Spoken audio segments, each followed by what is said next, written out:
दोस्तों, कहते हैं कि धन से बड़ा धर्म होता है और धर्म से बड़ा प्रेम। लेकिन जब एक पिता के सामने अपना घर बचाने और अपनी परंपरा निभाने का प्रश्न खड़ा हो जाए, जब एक बेटी अपने पिता की इज्जत बचाने के लिए अपना सबसे अनमोल धन दांव पर लगा दे और जब समाज की कठोर परंपराएं इंसानियत के सामने छोटी पड़ जाएं, तब जन्म लेती है एक ऐसी कहानी जो केवल एक परिवार की नहीं, बल्कि हर उस बेटी की कहानी है जो अपने पिता के लिए अपना सब कुछ न्यौछावर कर सकती है। आज की इस भावपूर्ण कथा में हम सुनेंगे मुंशी प्रेमचंद की अमर कहानी बेटी का धन। तो आइए दिल को छू लेने वाली इस कहानी की शुरुआत करते हैं। बेतवा नदी दो ऊंचे कगारों के बीच इस तरह मुंह छुपाए हुए थी जैसे निर्मल हृदयों में साहस और उत्साह की मध्यम ज्योति छिपी रहती है। इसके एक कगार पर एक छोटा सा गांव बसा है जो अपने भद्र जातीय चिन्हों के लिए बहुत ही प्रसिद्ध है। जातीय गाथाओं और चिन्हों पर मर मिटने वाले लोग इस भावन स्थान पर बड़े प्रेम और श्रद्धा के साथ आते और गांव का बूढ़ा केवट सुक्खू चौधरी उन्हें उसकी परिक्रमा कराता और रानी के महल, राजा का दरबार और कुंवर की बैठक के मिटे हुए चिन्हों को दिखाता। वह एक उल्लास लेकर रुदे हुए गले से कहता, महाशय, एक वह समय था कि केवटों को मछलियों के इनाम में अशर्फियां मिलती थी। कहार महल में झाड़ू देते हुए अशर्फियां बटोर ले जाते थे। बेतवा नदी रोज चढ़कर महाराज के चरण छूने आती थी। यह प्रताप और यह तेज था, परंतु आज इसकी यह दशा है। इन सुंदर उक्तियों पर किसी का विश्वास जमाना चौधरी के वश की बात नहीं थी, पर सुनने वाले उसकी सहृदयता तथा अनुराग के जरूर कायल हो जाते थे। सुक्खू चौधरी उदार पुरुष थे, परंतु जितना बड़ा मुंह था उतना बड़ा ग्रास न था। 3 लड़के, 3 बहुएं और कई पौत्र पौत्रियां थीं। लड़की केवल एक गंगाजली थी जिसका अभी तक गौना नहीं हुआ था। चौधरी की यह सबसे पिछली संतान थी। स्त्री के मर जाने पर उसने इसको बकरी का दूध पिला पिला कर पाला था। परिवार में खाने वाले तो इतने थे, पर खेती सिर्फ एक हल की होती थी।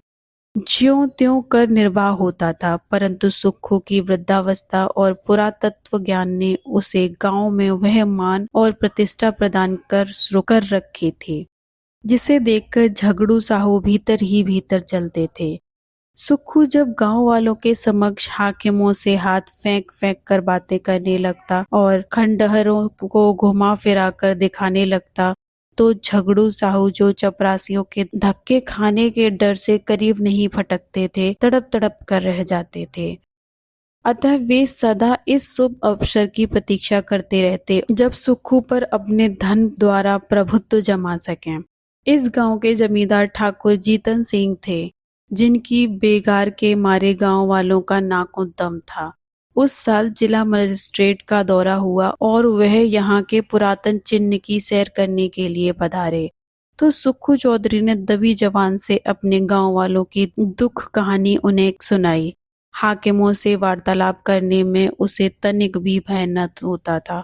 सुक्खू चौधरी को खूब मालूम था कि जीतन सिंह से रार मचाना सिंह के मुख में सिर देना है, किंतु जब गांव वाले कहते थे कि चौधरी तुम्हारी ऐसे ऐसे हाकिमों से मिताई है और हम लोगों को रात दिन रोते कटता है, तो फिर तुम्हारी यह मित्रता किस दिन काम आवेगी। परोपकार आए सताए विभूत दये। तब सुक्खू का मिजाज आसमान पर चढ़ जाता था। घड़ी भर के लिए वह जीतन सिंह को भूल जाता था। मजिस्ट्रेट ने जीतन सिंह से इसका उत्तर मांगा। उधर झगड़ू साहू ने चौधरी के इस साहसपूर्ण स्वामी द्रोह की रिपोर्ट जीतन सिंह को दी। ठाकुर साहब जलकर आग हो गए। अपने कारिंदे से बकाया लगान की बही मांगी। संयोगवश चौधरी के जिम्मे इस साल का कुछ लगान बाकी था। कुछ तो पैदावार कम हुई, उस पर गंगाजली का ब्याह करना पड़ा। छोटी बहू नथ की रट लगाए हुए थी, वह बनवानी पड़ी। इन सब खर्चों ने हाथ बिल्कुल खाली कर दिया था। लगान के लिए कुछ अधिक चिंता नहीं थी। वह इस अभिमान में भूला हुआ था कि जिस जवान में हाकिमों को प्रसन्न करने की शक्ति है, क्या वह ठाकुर साहब को अपना लक्ष्य न बना सकेगी? बूढ़े चौधरी इधर तो अपने गर्व में निश्चिंत थे और उधर उन पर बकाया लगान की नालिश ठुक गई। सम्मन आ पहुंचा। दूसरे दिन पेशी की तारीख पड़ गई। चौधरी को अपना जादू चलाने का अवसर न मिला। जिन लोगों के बढ़ावे में आकर सुक्खू ने ठाकुर से छेड़छाड़ की थी, उनका दर्शन मिलना दुर्लभ हो गया। ठाकुर साहब के सहने और प्यादे गांव में चील की तरह मंडराने लगे। उनके भय से किसी को चौधरी की परछाई काटने का साहस न होता था। कचहरी वहां से 3 मील पर थी। बरसात के दिन रास्ते में ठौर ठौर पानी, उमड़ी हुई नदियां, रास्ता कच्चा, बैलगाड़ी का निवाह नहीं, पैरों में बल नहीं, अतः अदम पैरवी में मुकदमे एक तरफा फैसला हो गया। कुर्की का नोटिस पहुंचा तो चौधरी के हाथ पांव फूल गए। सारी चतुराई भूल गई। चुपचाप अपनी खाट पर पड़ा पड़ा नदी की ओर ताकता और अपने मन में कहता, क्या मेरे जीते जी घर मिट्टी में मिल जाएगा? मेरे इन बैलों की सुंदर जोड़ी के गले में आह क्या दूसरों का जुआ पड़ेगा? यह सोचते सोचते उसकी आंखें भर आती। वह बैलों से लिपट कर रोने लगा, परंतु बैलों की आंखों से क्यों आंसू जारी थे? वे नाद में मुंह क्यों नहीं डालते थे? क्या उनके हृदय पर भी अपने स्वामी के दुख की चोट पहुंच रही थी? फिर वह अपने झोपड़े को विकल नयनों से निहार कर देखता और मन में सोचता, क्या हमको इस घर से निकलना पड़ेगा? यह पूर्वजों की निशानी क्या हमारे जीते जी छिन जाएगी? कुछ लोग परीक्षा में दृढ़ रहते हैं और कुछ लोग इसकी हल्की आंच भी नहीं सह सकते। चौधरी अपनी खाट पर उदास पड़े घंटों अपने कुल, महावीर और महादेव को मनाया करता और उनका गुण गाया करता। उसकी चिंता दग्ध आत्मा को और सहारा न था। इसमें कोई संदेह न था कि चौधरी की तीनों बहुओं के पास गहने थे, पर स्त्री का गहना उख का रस है जो पेरने ही से निकलता है। चौधरी जाति का ओझा पर स्वभाव का ऊंचा था। उसे ऐसी नीच बात बहुओं से कहते संकोच होता था। कदाचित यह नीच विचार उसके हृदय में उत्पन्न ही नहीं हुआ था, किंतु तीनों बेटे यदि जरा भी बुद्धि से काम लेते तो बूढ़े को देवताओं की शरण लेने की आवश्यकता न होती। परंतु यहाँ तो बात ही निराली थी। बड़े लड़के को घाट के काम से फुर्सत न थी। बाकी 2 लड़के इस जटिल प्रश्न को विचित्र रूप से हल करने के मंसूबे बांध रहे थे। मझिले झिंगुर ने मुंह बनाकर कहा, उफ, इस गांव में क्या धरा है? जहां ही कमाऊंगा वहीं खाऊंगा, पर जीतन सिंह की मूछें एक एक करके चुन लूंगा। छोटे फक्कड़ ऐंठ कर बोले, मूछें तुम चुन लेना, नाक मैं तोड़ दूंगा, नकटा बना घूमेगा। इस पर दोनों खूब हंसे और मछली मारने चल दिए। इस गांव में एक बूढ़े ब्राह्मण भी रहते थे।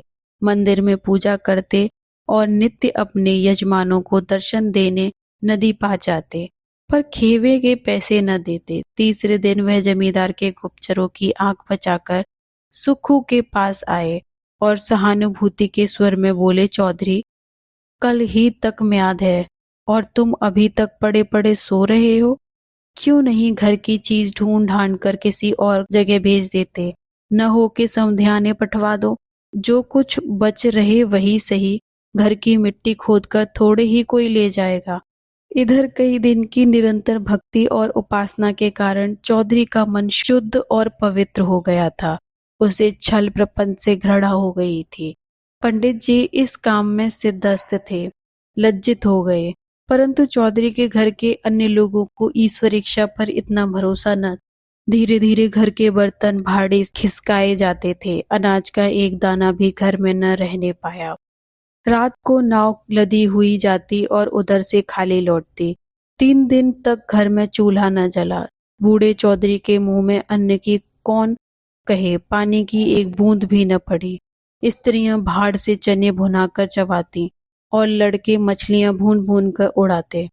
परंतु बूढ़े की इस एकादशी में यदि कोई शरीक था तो वह उसकी बेटी गंगाजली थी। यह बेचारी अपने बूढ़े बाप को चारपाई पर निर्जल छटपटाते देख बिलक बिलक कर रोती। लड़कों को अपने माता पिता से वह प्रेम नहीं होता जो लड़कियों को होता है। गंगाजली इस सोच विचार में मग्न रहती थी कि दादा की किस भांति सहायता करूं। यदि हम सब भाई बहन मिलकर जीतन सिंह के पास जाकर दया भिक्षा की प्रार्थना करें तो वे अवश्य मान जाएंगे, परंतु दादा को कब यह स्वीकार होगा। वह यदि एक दिन बड़े साहब के पास चले जाएं तो सब कुछ बात की बात में बन जाए, किंतु उनकी तो जैसे बुद्धि ही मारी गई है। इसी उधेड़बुन में उसे एक उपाय सूझ पड़ा। कुंभलाया हुआ मुखारबिंद खिल उठा। पुजारी जी सुक्खू चौधरी के पास से उठकर चले गए थे और चौधरी उच्च स्वर से अपने सोए हुए देवताओं को पुकार पुकार कर बुला रहे थे। निदान गंगाजली उसके पास जाकर खड़ी हो गई। चौधरी ने उसे देखकर विस्मित स्वर में पूछा, क्यों बेटी, इतनी रात गए क्यों बाहर आई? गंगाजली ने कहा, बाहर रहना तो भाग्य में लिखा है, घर में कैसे रहूं? सुक्खू ने जोर से हाक लगाई, कहाँ गए तुम कृष्ण मुरारी, मेरे दुख हरो। गंगाजली खड़ी थी, बैठ गई और धीरे से बोली, भजन गाते तो आज 3 दिन हो गए, घर बचाने का भी कुछ उपाय सोचा कि इसे यूं ही मिट्टी में मिला दोगे? हम लोगों को क्या पेड़ तले रखोगे? चौधरी ने व्यथित स्वर में कहा, बेटी, मुझे कोई उपाय नहीं सूझता, भगवान जो चाहेंगे होगा। बेग चलो गिरधर गोपाल, काहे विलंब करो। गंगाजली ने कहा, मैंने एक उपाय सोचा है, कहो तो कहूँ। चौधरी उठकर बैठ गए और पूछा, कौन उपाय है बेटी? गंगाजली ने कहा, मेरे गहने झगड़ू साहू के यहाँ गिरो रख दो, मैंने जोड़ लिया है, देने भर के रुपए हो जाएंगे। चौधरी ने ठंडी सांस लेकर कहा, बेटी, तुमको मुझसे यह बात कहते लाज नहीं आती? वेद शास्त्रा में मुझे तुम्हारे गांव के कुएं का पानी पीना भी मना है, तुम्हारी ड्योढ़ी में भी पैर रखने का निषेध है। क्या तुम मुझे नरक में ढकेलना चाहती हो? गंगाजली उत्तर के लिए पहले ही से तैयार थी। बोली, मैं अपने गहने तुम्हें दिए थोड़े देती हूँ, इस समय लेकर काम चलाओ, चैत में छुड़ा देना। चौधरी ने कड़क कर कहा, यह मुझसे न होगा। गंगाजली उत्तेजित होकर बोली, तुमसे यह न होगा तो मैं आप ही जाऊंगी, मुझसे घर की यह दुर्दशा नहीं देखी जाती। चौधरी ने झुंझलाकर कहा, बिरादरी में कौन मुंह दिखाऊंगा? गंगाजली ने चिढ़कर कहा, बिरादरी में कौन ढिंढोरा पीटने जाता है? चौधरी ने फैसला सुनाया, जग हसाई के लिए मैं अपना धर्म न बिगाड़ूंगा। गंगाजली बिगड़कर बोली, मेरी बात नहीं मानोगे तो तुम्हारे ऊपर मेरी हत्या पड़ेगी। मैं आज ही इस बेतवा नदी में कूद पड़ूंगी। तुमसे चाहे घर में आग लगते देखा जाए, पर मुझसे तो न देखा जाएगा। चौधरी ने ठंडी सांस लेकर कातर स्वर में कहा, बेटी, मेरा धर्म नाश मत करो। यदि ऐसा ही है तो अपनी किसी भावज के गहने मांग कर लाओ। गंगाजली ने गंभीर स्वर में कहा, भावजों से कौन अपना मुंह नोचवाने जाएगा? उनको फिक्र होती तो क्या मुंह में दही जमा था, कहती नहीं।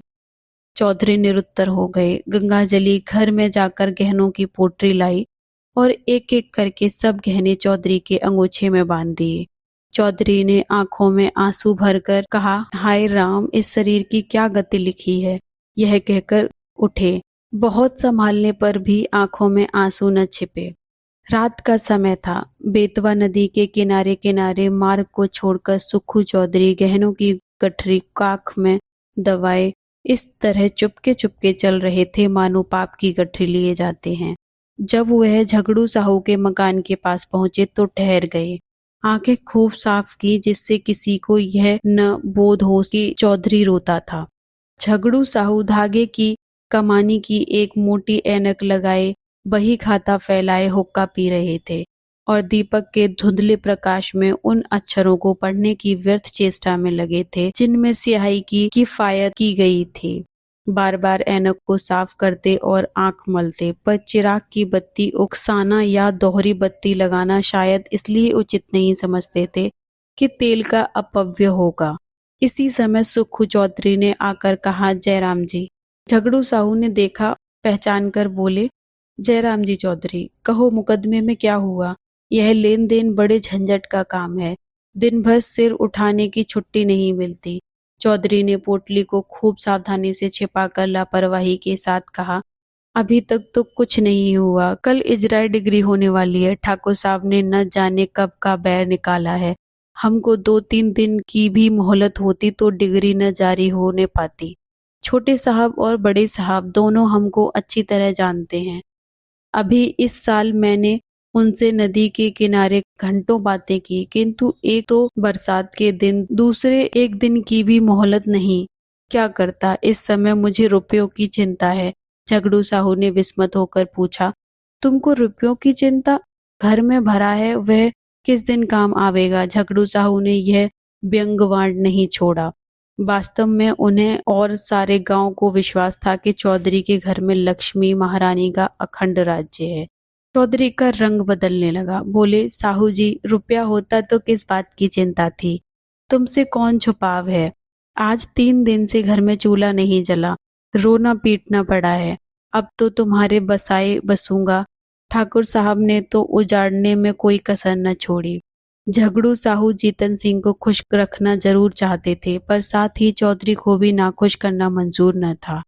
यदि सूद दर सूद छोड़कर मूल तथा ब्याज सहज वसूल हो जाए तो उन्हें चौधरी पर मुफ्त का एहसान लादने में कोई आपत्ति न थी।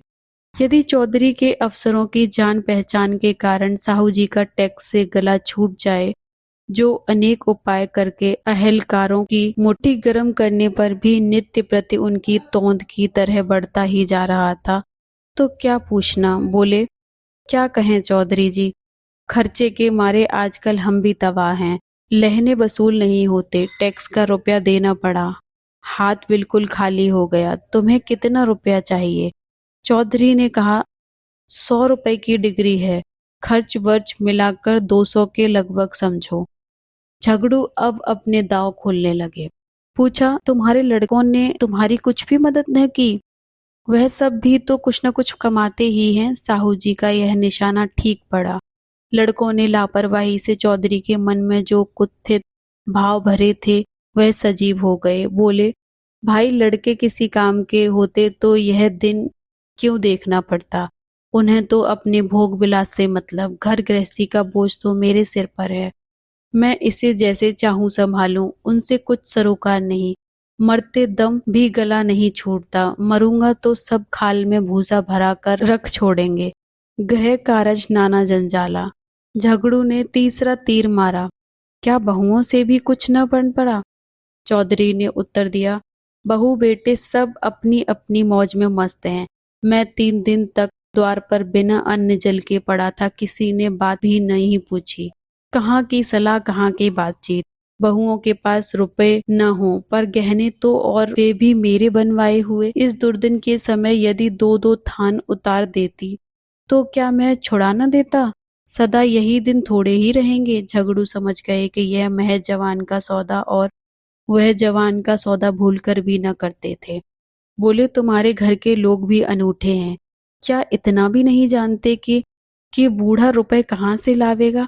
अब समय बदल गया, या तो कुछ जायदाद लिखो या गहने गिरो रखो, तब जाकर रुपया मिले। इसके बिना रुपए कहाँ? इसमें भी जायदाद में सैकड़ों बखेड़े पड़े हैं, सुविधा गिरो रखने में ही है। हाँ, तो जब घर वालों को कोई इसकी फिक्र नहीं तो तुम क्यों व्यर्थ जान देते हो? यही न होगा कि लोग हंसेंगे, सो यह लाज कहाँ तक निभाओगे? चौधरी ने अत्यंत विनीत होकर कहा, साहू जी, यह लाज तो मारे डालती है। तुमसे क्या छिपा है? वह एक दिन था कि हमारे दादा बाबा महाराज की सवारी के साथ चलते थे। अब एक दिन यह कि घर घर की दीवार तक बिकने की नौबत आ गई है। कहीं मुंह दिखाने को भी जी नहीं चाहता। यह लो गहनों की पोटली, यदि लोक लाज न होती तो इसे लेकर कभी यहाँ न आता, परंतु यह अधर्म इसी लाज निभाने के कारण करना पड़ा है। झगड़ू साहू ने आश्चर्य में होकर पूछा, यह गहने किसके हैं? चौधरी ने सिर झुकाकर कड़ी कठिनता से कहा, मेरी बेटी गंगाजली के। झगड़ू साहू स्तंभित हो गए। बोले, अरे राम राम। चौधरी ने कातर स्वर में कहा, डूब मरने को जी चाहता है। झगड़ू ने बड़ी धार्मिकता के साथ स्थिर होकर कहा, शास्त्रा में बेटी के गांव का पेड़ देखना मना है। चौधरी ने दीर्घ निश्वास छोड़कर करुण स्वर में कहा, न जाने नारायण कब मौत देंगे। भाई की 3 लड़कियां ब्याही, कभी भूल कर भी उनके द्वार का मुख नहीं देखा। परमात्मा ने अब तक तो टेक निभाई है, पर अब न जाने मिट्टी की क्या दुर्दशा होने वाली है। झगड़ू साहू लेखा जौ जौ बख्शी सौ सौ के सिद्धांत पर चलते थे। सूद की एक कौड़ी भी छोड़ना उनके लिए हराम था। यदि एक महीने का दिन भी लग जाता तो पूरे महीने का सूद वसूल कर लेते।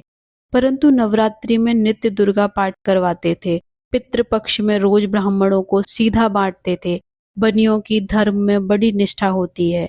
यदि कोई दीन ब्राह्मण लड़की ब्याहने के लिए उनके सामने हाथ पसारता तो वह खाली हाथ न लौटता। भीख मांगने वाले ब्राह्मणों को चाहे वह कितने ही संडे मुसंडे हो, उनके दरवाजे पर फटकार नहीं सुननी पड़ती थी। उनके धर्मशास्त्र में कन्या के गांव के कुएं का पानी पीने से प्यासा मर जाना अच्छा है। वह स्वयं इस सिद्धांत के भक्त थे और इस सिद्धांत के अन्य पक्षपाती उनके लिए महामान्य देवता थे। वे पिघल गए। मन में सोचा, यह मनुष्य तो कभी ओछे विचारों को मन में नहीं लाया। निर्दय काल की ठोकरों से अधर्म मार्ग पर उतर आया है, तो उसके धर्म की रक्षा करना हमारा कर्तव्य धर्म है। यह विचार मन में आते ही झगड़ू साहू गद्दी से मसनद के सहारे उठ बैठे और दृढ़ स्वर से कहा, वही परमात्मा जिसने अब तक तुम्हारी टेक निभाई है, अब भी निभाएंगे। लड़की के गहने लड़की को दे दो। लड़की जैसे तुम्हारी है वैसे मेरी भी है। यह लो रुपए, आज काम चलाओ, जब हाथ में रुपए आ जाएं दे देना। चौधरी पर इस सहानुभूति का गहरा असर पड़ा। वह जोर जोर से रोने लगा। उसे अपने भावों की धुन में कृष्ण भगवान की मोहिनी मूर्ति सामने विराजमान दिखाई दी। वही झगड़ू जो सारे गांव में बदनाम था, जिसकी उसने खुद कई बार हाकिमों से शिकायत की थी, आज साक्षात देवता जान पड़ता था। रुदे हुए कंठ से गद्द हो बोला, झगड़ू, तुमने इस समय मेरी बात, मेरी लाज, मेरा धर्म कहाँ तक कहूँ, मेरा सब कुछ रख लिया, मेरी डूबती नाव पार लगा दी। कृष्ण मुरारी तुम्हारे इस उपकार का फल देंगे और मैं तो तुम्हारा गुण जब तक जीऊंगा गाता रहूंगा। दोस्तों, बेटी का धन हमें यह सिखाती है कि असली संपत्ति सोना, चांदी या जमीन जायदाद नहीं होती, बल्कि परिवार का विश्वास, त्याग और प्रेम ही सबसे बड़ा धन होता है। एक बेटी का निस्वार्थ प्रेम, एक पिता की मर्यादा और एक इंसान का समय पर किया गया सत्कर्म, इन तीनों ने मिलकर इस कहानी को अमर बना दिया। यही कारण है कि मुंशी प्रेमचंद की कहानियां आज भी हमारे दिलों को उसी तरह छूती हैं जैसे वर्षों पहले छूती थी। अगर आपको यह कहानी पसंद आई हो तो वीडियो को लाइक कीजिए, शेयर कीजिए और किताब की खुशबू चैनल को सब्सक्राइब करना ना भूलिए। फिर मिलेंगे एक और भावपूर्ण और प्रेरणादायक कहानी के साथ। धन्यवाद।